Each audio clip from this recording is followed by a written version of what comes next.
Olá pessoal, tudo bem? Meu nome é Antônio Kozikoski, eu sou professor de Direito Constitucional e de Direitos Humanos e estou aqui para fazer uma segunda revisão de Direito Constitucional para vocês que vão fazer a prova da Polícia Civil do Estado do Paraná.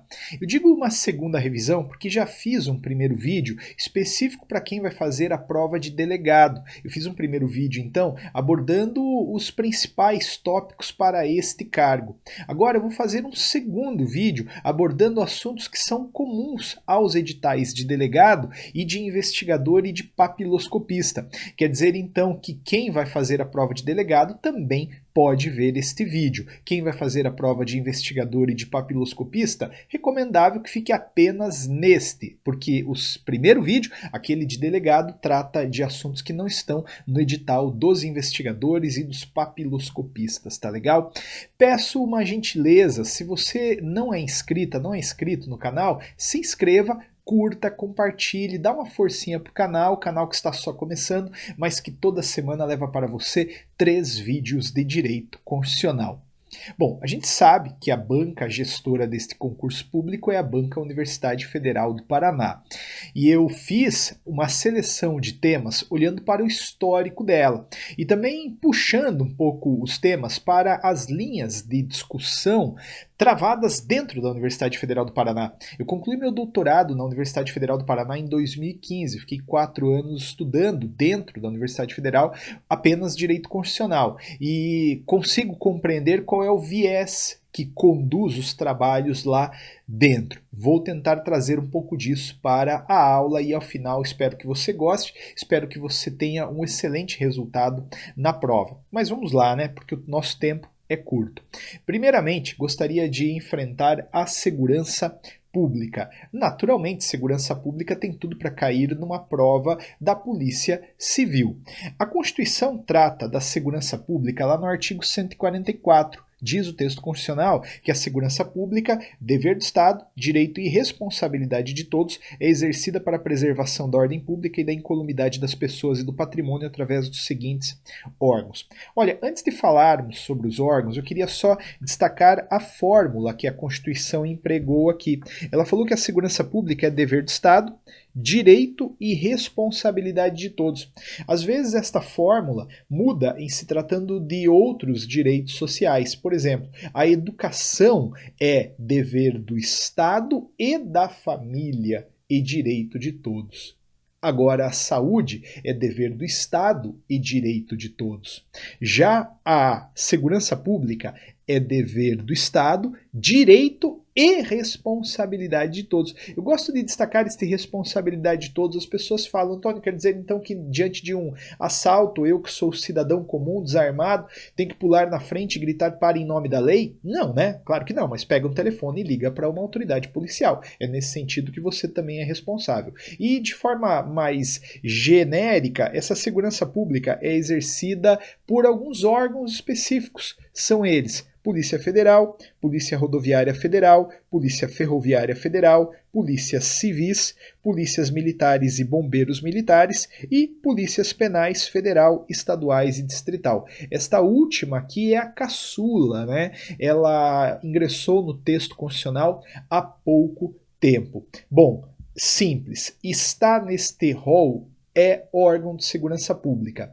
Não está neste rol, não é órgão de segurança pública, ainda que eventualmente uma Constituição estadual tenha assim chamado. Por exemplo, Polícia Científica não é órgão de segurança pública. Força Nacional de Segurança também não é um órgão de segurança pública, por quê? Porque não está no artigo 144 da Constituição. E este 144 da Constituição aborda órgãos que desenvolvem policiamento ostensivo ou policiamento judiciário ou, eventualmente, os dois.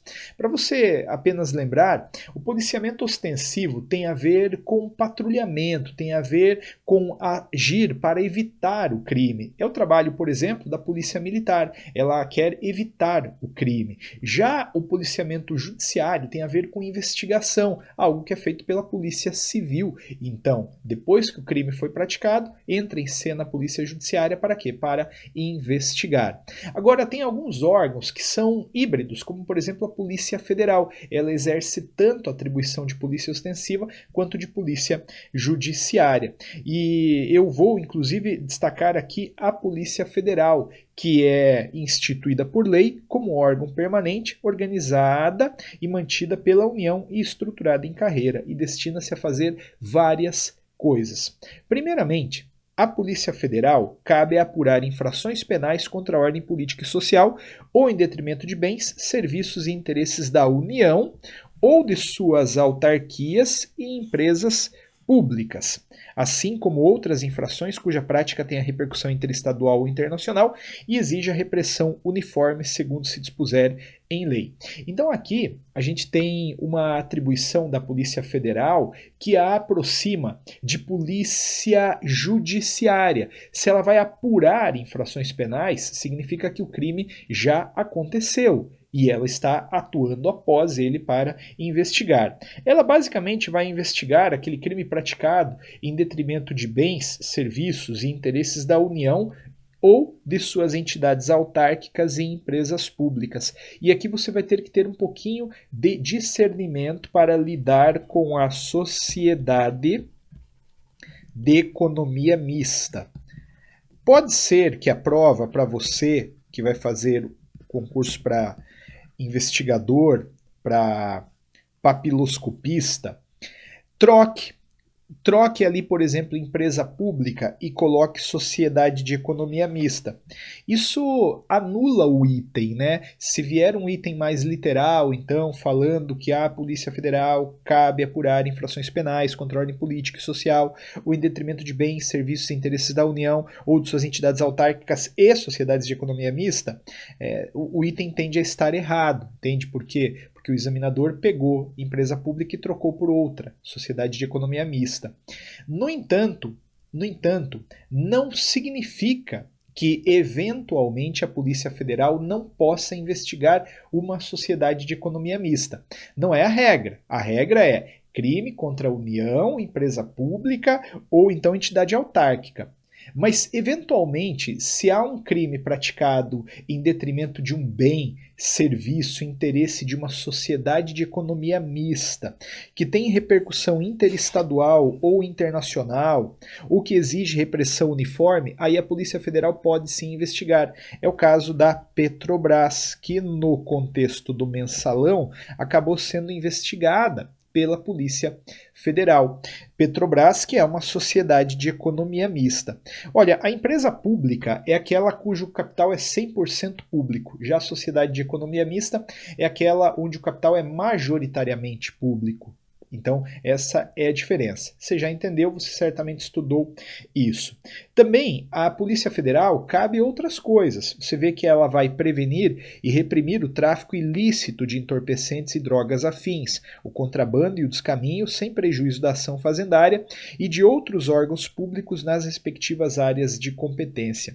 Significa, então, aqui que a Polícia Federal está agindo como polícia agora ostensiva. Por quê? Porque ela quer, a partir do patrulhamento que faz, justamente impedir o crime, entende? E ela não faz isso sozinha, tá? É importante lembrar que este trabalho é feito sem prejuízo da ação fazendária. Então, quer dizer, numa alfândega, um fiscal lá da Receita Federal descobre que tem drogas no carro, naturalmente ele pode agir, né? Não faria sentido ele, não, por favor, pode ingressar no Brasil, já que isso é trabalho da Polícia Federal e não tem ninguém aqui.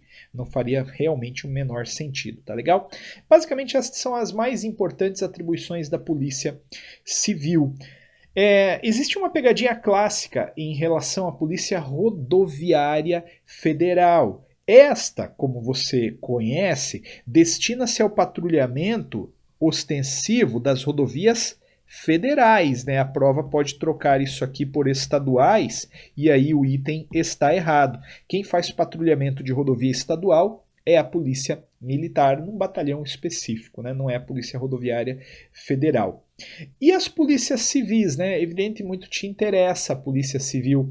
A Polícia Civil é dirigida por delegado de polícia de carreira e a ela incumbe, ressalvada a competência da União, as funções de polícia judiciária e a apuração de infrações penais, exceto as militares. Então, a liderança da Polícia Civil, né, olhando obviamente para o dia a dia ali, você me entende, é do delegado de polícia. É ele quem conduz os trabalhos, é ele quem faz a direção.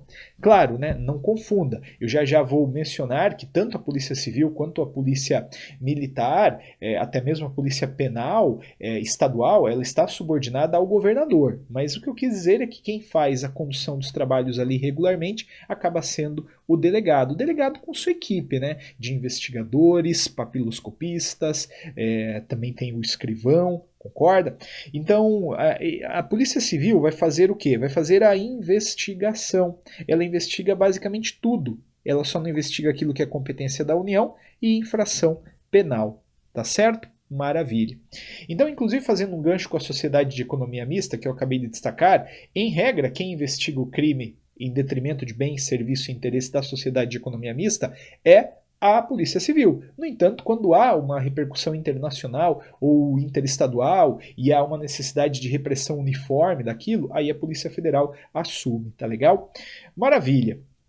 Militares, policiais militares, como eu disse, eles fazem o patrulhamento ostensivo, policiamento ostensivo e preservação da ordem pública. E os bombeiros fazem aí a defesa civil, aí eles incumbem a execução da atividade de defesa civil. Beleza? Isso aqui é novidade, né? A Emenda Constitucional 104 de 2019 criou as polícias penais, vinculadas ao órgão administrador do sistema penal da unidade federativa a que pertence, e às polícias penais cabe a segurança dos estabelecimentos penais. Essa polícia penal ela entrou para substituir ali aquele cargo de agentes penitenciários, basicamente. E aí, cuidado, porque isso aqui dá para fazer uma pegadinha, né? Dá para fazer uma pergunta objetiva que induza alguém em erro. Polícias militares, bombeiros, são forças auxiliares e reserva do Exército e subordinam-se elas, juntamente com as polícias civis e as polícias penais, estaduais e distrital, aos governadores do Estado, do Distrito Federal e dos territórios. Então é assim, ó, tem que tomar cuidado com isso aqui. Tanto polícia civil, quanto polícia militar, quanto polícia penal, quanto bombeiros se subordinam a quem? Aos governadores. Aos governadores. Está muito claro aí nesse texto, ok? Contudo, são forças auxiliares e reserva do Exército apenas a polícia militar e os bombeiros. Então aqui eu tenho força auxiliar e reserva do Exército. Tá bom? Cuidado com isso. Então, se você é policial civil, você estará subordinado ao governador, assim como os policiais militares, policiais penais e bombeiros. Mas você não será força auxiliar e reserva do Exército. Às vezes vem a prova e planifica tudo, né? Dizendo que policial civil, policial militar, penal e bombeiro subordinam-se aos governadores e são forças auxiliares e reserva do Exército. Não, não são, você já entende, legal? E por fim, né, lembre-se das guardas municipais, que são destinadas à proteção de bens, serviços e instalações dos municípios. E aí, vida que segue. Segurança pública é bem tranquilo. Agora, para você que vai fazer o concurso de investigador, de papiloscopista, há que se tomar um grande cuidado com o artigo 5º da Constituição. O artigo 5º da Constituição assegura, por exemplo, direitos de vida, liberdade, igualdade, segurança e propriedade. Alguns destes a gente tem que conhecer em detalhes. E acho que o que mais tem potencial para cair é o da inviolabilidade domiciliar. De acordo com o artigo 5º, a casa é asilo inviolável do indivíduo, ninguém nela podendo penetrar sem consentimento do morador, salvo em caso de flagrante delito ou desastre, ou para prestar socorro, ou durante o dia por determinação judicial. Então, primeiramente, lembre que a casa é asilo inviolável do indivíduo. E lembre-se que casa é um conceito amplo, tá? De acordo com o Código Penal, a expressão casa corresponde a qualquer compartimento habitado, aposento ocupado de habitação coletiva ou compartimento não aberto ao público onde alguém exerce profissão ou atividade. Quer dizer, o seu trabalho, para todos os efeitos de proteção, é casa. Se você está num hotel, isso é casa. Você veio aqui para o Paraná para fazer a prova, você está ali num quarto de hotel, enquanto você está ali dentro, aquilo ali tem toda a proteção da casa, toda a proteção da inviolabilidade. Via de regra, portanto, ali ninguém pode entrar sem o seu consentimento. Contudo, a casa ela pode sim ser violada em duas hipóteses, né? Você sabe que há exceções à inviolabilidade domiciliar. Em caso de flagrante delito, desastre e socorro, pode entrar em qualquer horário. Agora, por ordem judicial, aí só pode cumprir durante o dia. Durante o dia. Eu não creio que a prova vai explorar o conceito de dia, porque esse conceito é muito aberto, né, e variável conforme a doutrina. Mas ela pode perguntar assim: a ordem judicial pode ser cumprida de noite? Não. Ordem judicial pode ser cumprida 1 hora da manhã. Não, não pode. Aí, assim, apesar de haver uma discussão sobre o que é dia, todo mundo concorda que 1 hora da manhã é noite, né? 1 hora da manhã aí é noite. Beleza?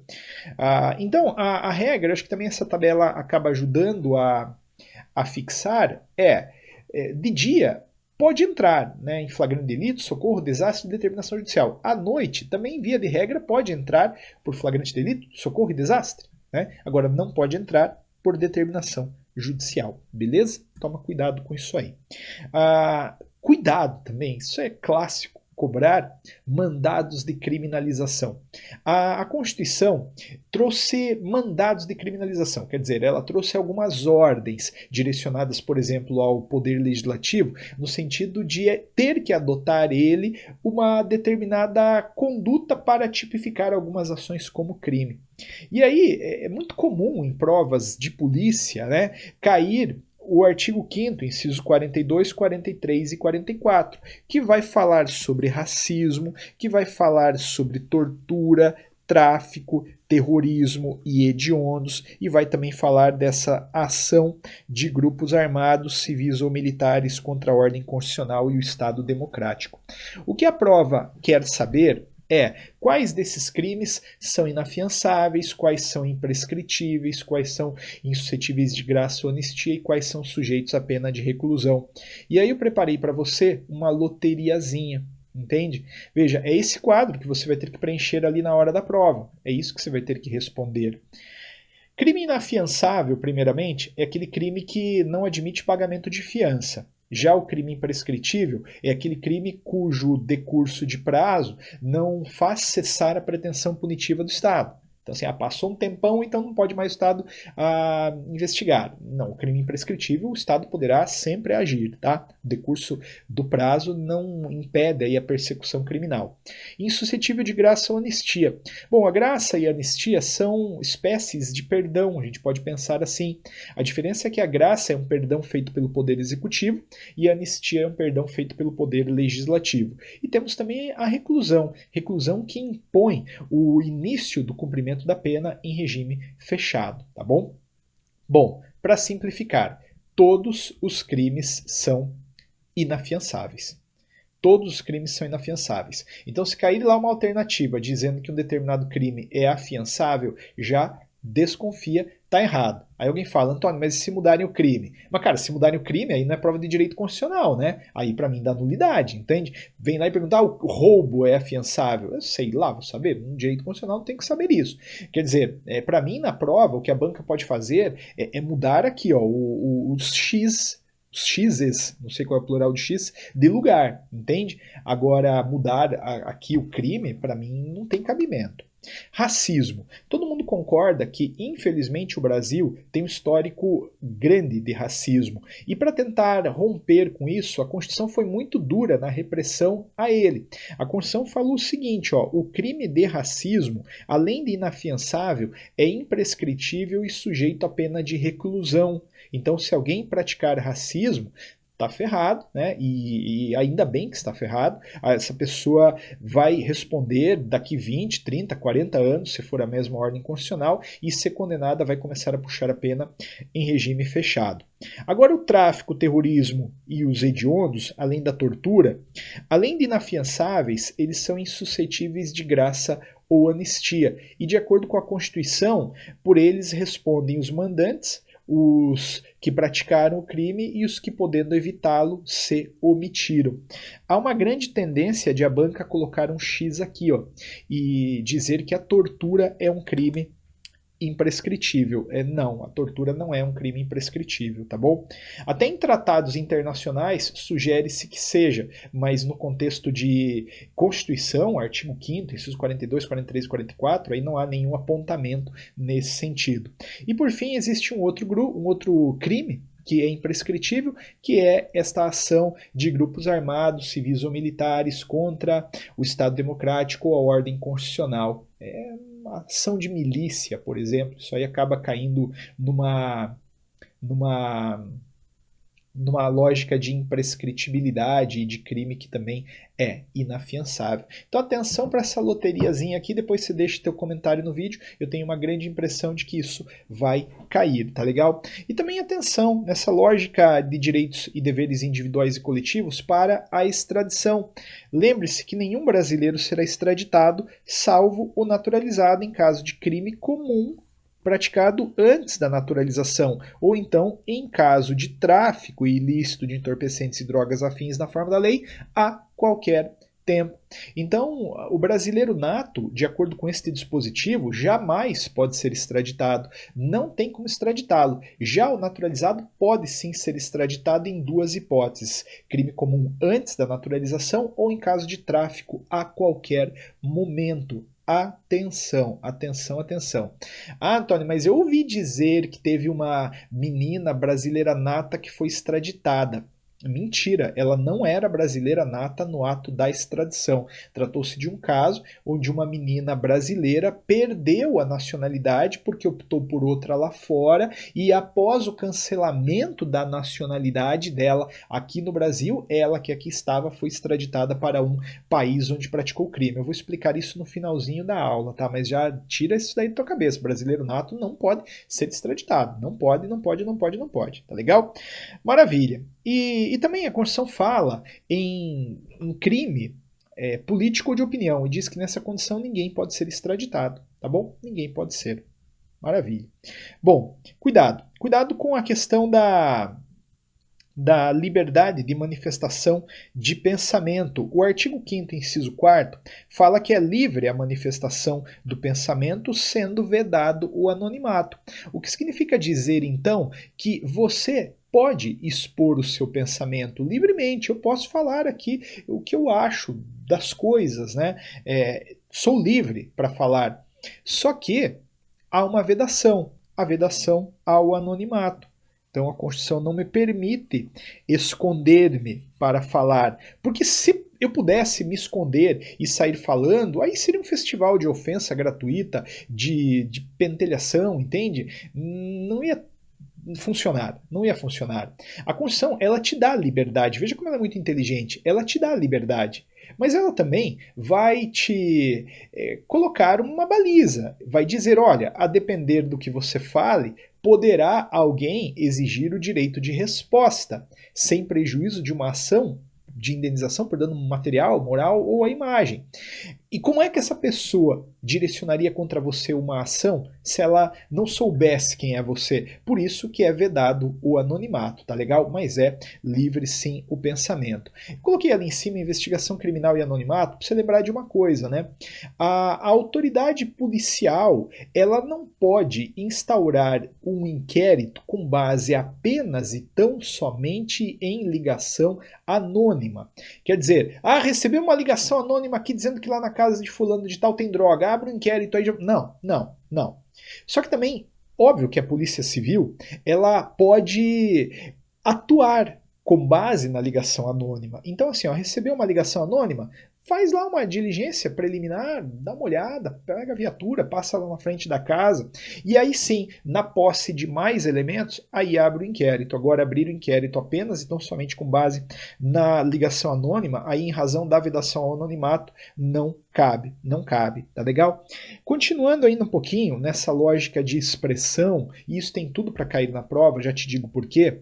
Também o texto constitucional fala no inciso 9 do artigo 5º que é livre a expressão de atividade intelectual, artística, científica e de comunicação, independentemente de censura ou de licença. Isso significa, então, que você pode ter o seu blog, você pode ter o seu canal do YouTube, você pode ter aí o seu livro publicado, você pode falar sobre qualquer coisa, independentemente de censura ou de licença. Eu acho que não vai cair na prova, mas não custa lembrar também, né? Com base, inclusive, nesse dispositivo, o Supremo Tribunal Federal afastou a existência de um direito ao esquecimento no Brasil. Diz que não há nenhuma possibilidade de acolhermos o esquecimento. Por quê? Porque é livre, né, a expressão, independentemente de censura ou de licença. Diz o Supremo Tribunal Federal. Lá, isso foi no dia 11 de fevereiro, por isso que não vai cair na prova. Mas ainda assim vale, né, como reflexão, que eventuais abusos na informação devem ser reparados. Aí tem tudo a ver com aquilo que eu estava falando agora. Você é livre para falar, mas se errar na mão aí, você pode ser processado civilmente, pedindo ali o titular daquela informação uma indenização, blá blá blá blá blá blá, você já entendeu. Liberdade de reunião, cuidado com ela. A reunião mencionada na Constituição é aquela feita em local aberto ao público. Então isso aqui tem a ver com a passeata, a carreata. Isso tudo pode ser feito independentemente de autorização, desde que não frustrem outra reunião anteriormente convocada para o mesmo local, sendo apenas exigido prévio aviso à autoridade competente. Então, esse direito de reunião, ele tem alguns pressupostos constitucionais. Primeiramente, né, até nem falei disso, as pessoas podem se reunir desde que estejam de forma pacífica e sem armas se manifestando. Elas não precisam pedir autorização, mas deve haver um prévio aviso à autoridade competente. Sobre este prévio aviso, o Supremo Tribunal Federal recentemente também deu uma decisão, né, dizendo que, olha, não precisa protocolar um pedido, um aviso formal, mas se há elementos, inclusive de mídia, dizendo que aquela reunião será feita, aí já está presente o pressuposto do prévio aviso, tá legal?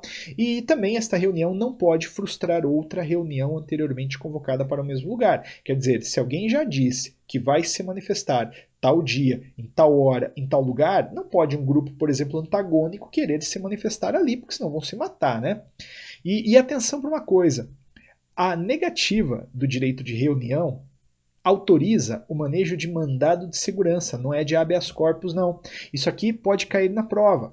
De repente alguém disse que queria se manifestar em um determinado lugar, mas o poder público falou que não poderia. Ora, aqui não há uma violação à liberdade de locomoção necessariamente. Aqui há uma violação ao direito de reunião, e direito de reunião é tutelado por mandado de segurança. Claro que se lá naquela manifestação prenderem alguém de forma ilegal, abusiva, aí sim caberá um habeas corpus para salvar este alguém. Mas o direito em si de reunião, ele é protegido por mandado de segurança. Se toma bastante cuidado, tá legal?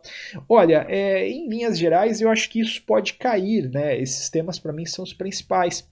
Claro que também existe toda aquela discussão sobre remédios constitucionais, ação popular, isso, a bancadora, né? Eu até falei de ação popular no vídeo que gravei para delegados. Se quiser dar uma olhada lá mais detalhada, fique à vontade. Agora, a ação popular, ela vai permitir que qualquer cidadão proteja o patrimônio público, patrimônio histórico-cultural, meio ambiente e moralidade administrativa. Não é qualquer um, é qualquer cidadão, aqui compreendido como aquele ou aquela que está no gozo de direitos políticos. Se a pessoa pode votar, se ela está apta a isso, tem título de eleitor, ela pode ajuizar sim uma ação popular. Lá na aula de delegado, inclusive, eu fiz uma brincadeira, né? Falei, ó, estrangeiro, português equiparado ao brasileiro, né? Pode, não pode? Dá uma olhadinha lá também nessa aula, tá lá pro final dela que você vai ver uma tabelinha interessante sobre quem pode ajuizar, tá legal? Embora lá seja uma aula mais específica, mais verticalizada para delegado. Eu acho que aqui, para investigador e papiloscopista, é conveniente lembrar que assim, não é qualquer um, é qualquer cidadão, tá legal? Maravilha. E também a banca, ela pode cobrar a temática da nacionalidade. E aí, o que você lembra de nacionalidade? Bom, existe uma diferença entre brasileiro nato e naturalizado, naturalmente, né? Você sabe. E eu gostaria de chamar a atenção para brasileiro nato, que, de acordo com a Constituição, é aquele que nasce na República Federativa do Brasil, ainda que de países estrangeiros, desde que estes não estejam a serviço de seu país. Quando a Constituição fala em nascido na República Federativa do Brasil, como critério para atribuição da nacionalidade originária brasileira, ela está adotando como regra o ius soli. Ius loci, às vezes cai assim, de local. Ius, às vezes, falam com i também, não tem nenhum problema, não é isso que vai te constranger. O que você tem que entender que no Brasil a nacionalidade é atribuída com base no local do nascimento, via de regra, pouco importando a nacionalidade dos pais. E até para deixar isso bem claro, a Constituição prosseguiu dizendo que serão brasileiros natos, nascidos na República Federativa do Brasil, ainda que de países estrangeiros, desde que estes não estejam a serviço do seu país. Então, quer dizer, vem um casal de estrangeiros para o Brasil e eles estão de férias. Aí aqui nasce a criança é brasileira nata, sem dúvida alguma. Agora, se ao menos um dos estrangeiros estava a serviço do país de origem, aí a criança não será brasileira nata. Cuidado, tá? Para não incidir a nacionalidade brasileira, os dois devem ser estrangeiros, o pai e a mãe então devem ser estrangeiros, e ao menos um deve estar a serviço do país de origem. Se veio uma menina que é diplomata, né, da França para o Brasil, a serviço da França, e ela veio com o marido, que também é estrangeiro, mas não está a serviço do país de origem, se aqui nasce a criança não será brasileira nata. Por quê? Porque havia dois estrangeiros e ao menos um estava, no caso a menina, a serviço do país de origem, tá legal? Mas também são brasileiros natos os nascidos no estrangeiro de pai brasileiro ou de mãe brasileira, desde que qualquer um deles esteja a serviço da República Federativa do Brasil. Olha, primeiro coloca uma coisa no teu radar. A Constituição jamais vai falar em atribuição de nacionalidade para criança nascida de pai brasileiro e de mãe brasileira. Na perspectiva de nascimento no exterior, a Constituição sempre fala pai brasileiro ou mãe brasileira. O que esse dispositivo está dizendo é o seguinte: se o Brasil te mandou para fora para que você faça em nome dele alguma coisa lá, e lá fora você tem uma criança, esta criança é brasileira nata, sim. Não pense só em diplomata, embaixador, cônsul que está vivendo fora do Brasil. Pense em qualquer um. Por exemplo, o rapaz é militar brasileiro, ele é das Forças Armadas. E aí ele é mandado para uma missão de paz de 2 anos lá no Haiti. Chega lá, ele conhece uma menina, tem um filho com esta menina e a criança nasce lá no estrangeiro. Olha, a criança será sim brasileira nata. Por quê? Porque nasceu de pai brasileiro quando estava ele a serviço do Brasil. E, de novo, né, não interessa saber se a criança vai ter a nacionalidade do Haiti ou não. A gente não estudou a Constituição do Haiti, portanto a gente não precisa se preocupar em responder. Se você, de repente, olha o seguinte, você menina, está grávida, é investigadora da Polícia Civil do Estado do Paraná, e a Polícia Civil do Estado do Paraná te manda para um congresso de polícias civis da América Latina, e você vai lá para Buenos Aires, está grávida de 7 meses, chega lá, tem um nenê. O nenê é brasileiro nato. Por quê? Porque você, mãe brasileira, teve a criança lá fora quando estava a serviço do Brasil. Antônio, e se eu estou fora do Brasil e não tenho e tenho a criança, mas não estou a serviço do Brasil? Bom, neste caso aplica-se o item C, que fala assim: são brasileiros natos os nascidos no estrangeiro, de pai brasileiro, ou de mãe brasileira, desde que sejam registrados na repartição brasileira competente. Então, se pegou a criança e registrou numa repartição brasileira competente, já era, a criança é brasileira nata. Agora, se você não registrou a criança, um dia ela poderá ainda assim ser brasileira nata. Basta que ela venha a residir na República Federativa do Brasil e opte em qualquer tempo, depois de atingida a maioridade, pela nacionalidade brasileira. Tá legal? Toma cuidado. Ou aqui também. Por quê? Porque se foi feito o registro, não precisa fazer mais nada. Às vezes, em prova como a que você vai fazer, a banca cobra assim. São brasileiros natos nascidos no estrangeiro, de pai brasileiro ou de mãe brasileira, desde que sejam registrados em repartição brasileira competente e que venham residir. Não, como eu disse, se registrou, não precisa fazer mais nada, absolutamente mais nada. Tá legal? Pronto. E aí, lembre que há também brasileiros naturalizados, né, pessoas que adquirem a nacionalidade brasileira. A Constituição vai falar por alto que quem vem de país que fala a língua portuguesa são 2 requisitos: residência ininterrupta por 1 ano e idoneidade moral. Agora, quem vem de país que não fala a língua portuguesa é residência ininterrupta por mais de 15 anos e ausência de condenação criminal. E uma vez conquistada a nacionalidade secundária, né, brasileiro naturalizado, via de regra não há diferença entre nato e naturalizado. Contudo, nas hipóteses previstas na Constituição, até pode haver sim uma diferenciação.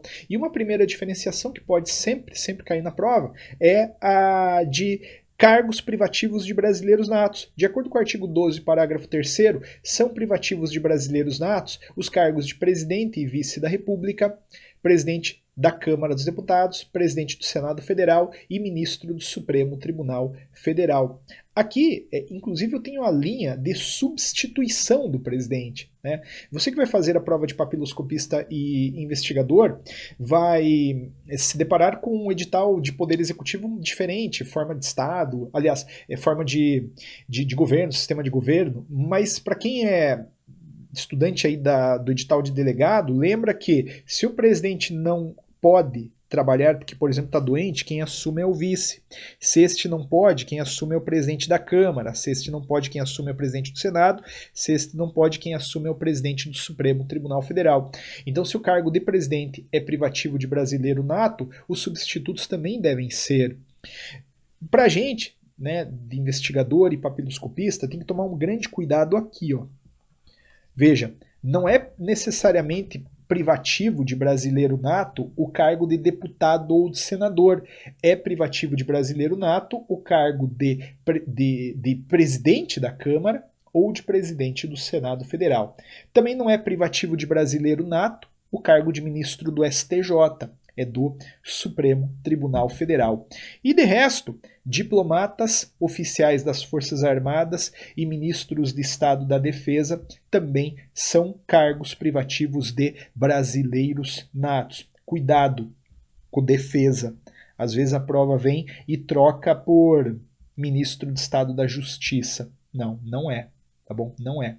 É ministro de Estado da Defesa. Bom, maravilha. Então a gente tem aí os cargos privativos de brasileiros natos. Cuidado com a perda da nacionalidade. Gostaria de destacar esta. Será declarada a perda da nacionalidade do brasileiro que, neste dispositivo, então, a gente tem aí um estudo da perda da nacionalidade. E, primeiramente, inciso 1. Será declarada a perda da nacionalidade do brasileiro que tiver cancelada a sua naturalização por sentença judicial em virtude de atividade nociva ao interesse nacional. Esta hipótese de perda de nacionalidade é apenas e tão somente para brasileiro naturalizado. O brasileiro naturalizado que praticar uma atividade nociva ao interesse nacional, ele poderá ser punido com o cancelamento da naturalização. Não se aplica isto para brasileiro nato. O brasileiro nato pode ter praticado a atividade mais nociva ao interesse nacional possível e ainda assim ele conserva a nacionalidade originária.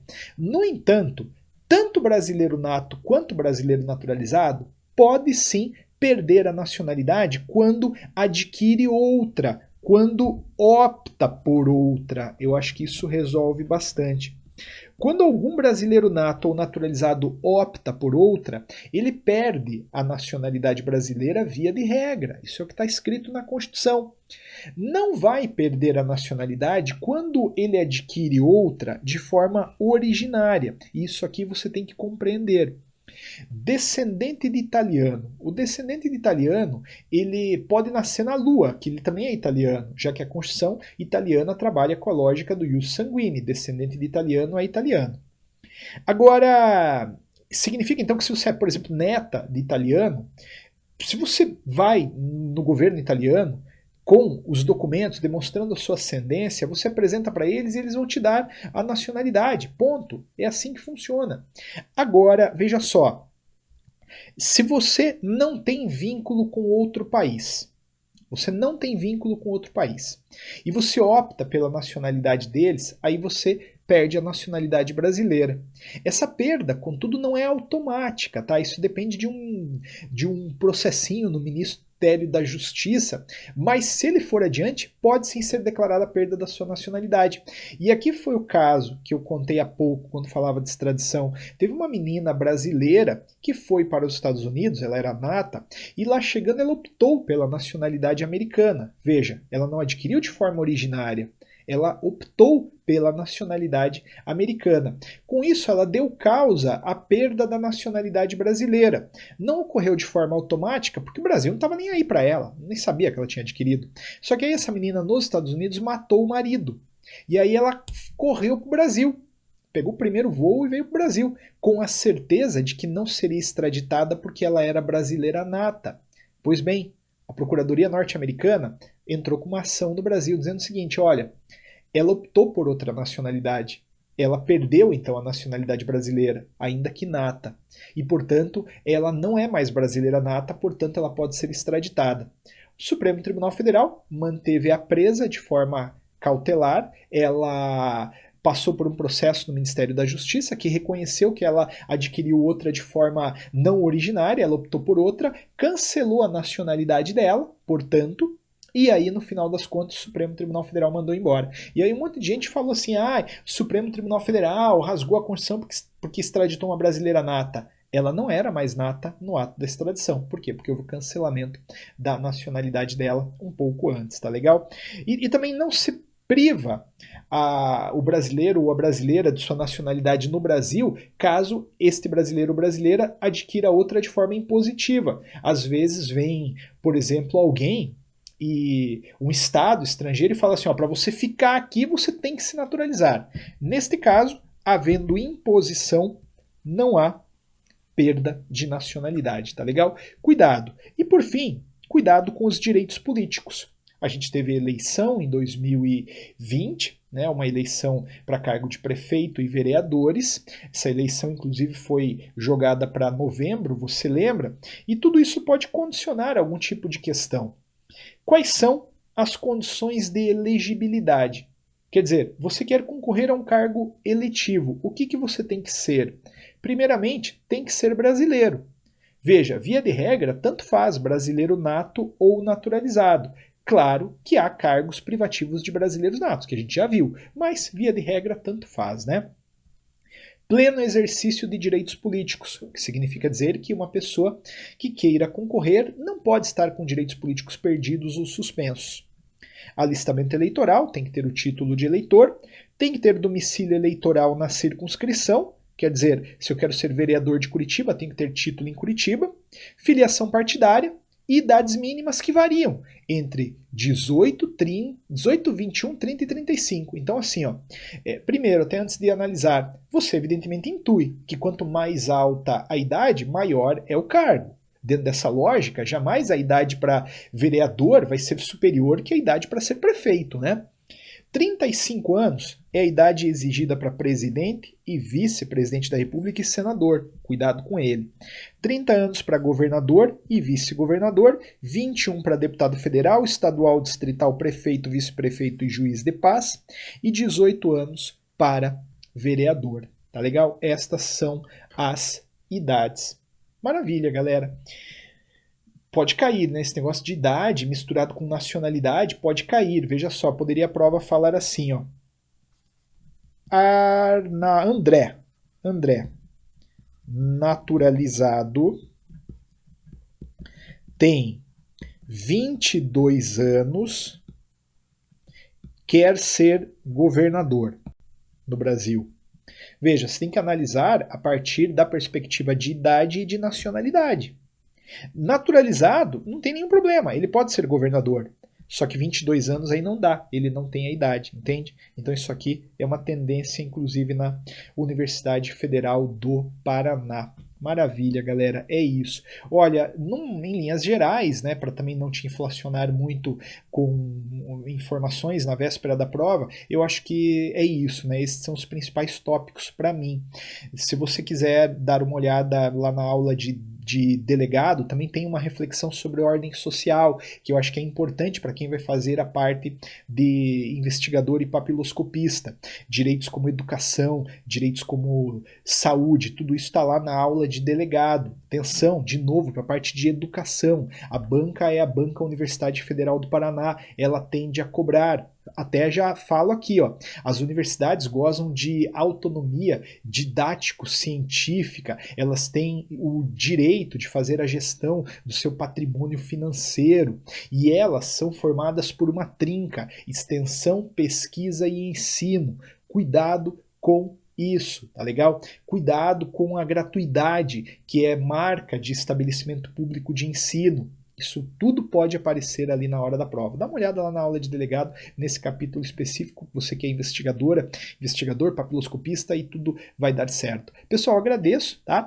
Realmente espero que você tenha sucesso nessa prova. Gravei este vídeo porque tenho um grande carinho, né, pelas minhas alunas, pelos meus alunos, pessoas que sempre me acompanharam, e faço um convite, se inscreva no canal para não perder nenhum dos 3 vídeos de Direito Constitucional que eu lanço por semana. Se esse vídeo também fez sentido para você, deixe seu comentário, curta e manda para alguém, ajuda o canal a crescer, tá legal? Por gentileza. Galera, boa prova para vocês, tudo de bom, se protejam, tá? Vai dar tudo certo. Grande abraço, até!